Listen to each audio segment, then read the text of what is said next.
Hoy os invitamos a jugar, a volver a ser niños, a recordar cómo, cuando erais pequeños, las vivencias que tuvisteis con los animales marcaron una huella que nadie pudo borrar.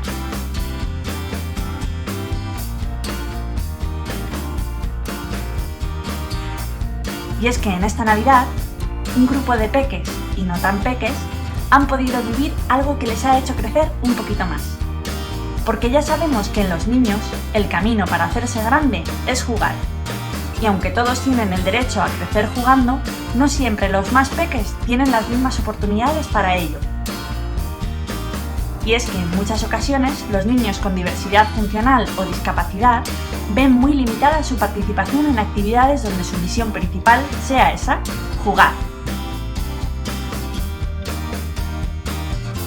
En la Fundación Acabay estamos convencidos de que los mayores tenemos una gran responsabilidad en este sentido y que debemos poner todo nuestro esfuerzo en crear oportunidades donde los más pequeños, sean como sean y tengan las capacidades que tengan, puedan jugar.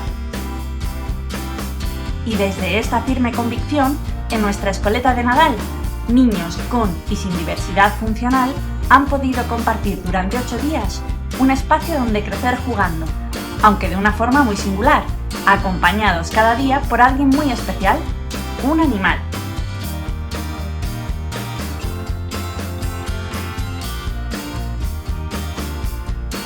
Jugar, crear, tocar, probar, imaginar y poder hacerlo con otros niños y con estos acompañantes animalados es una oportunidad increíble de crecer a través de una palabra fundamental: disfrutar.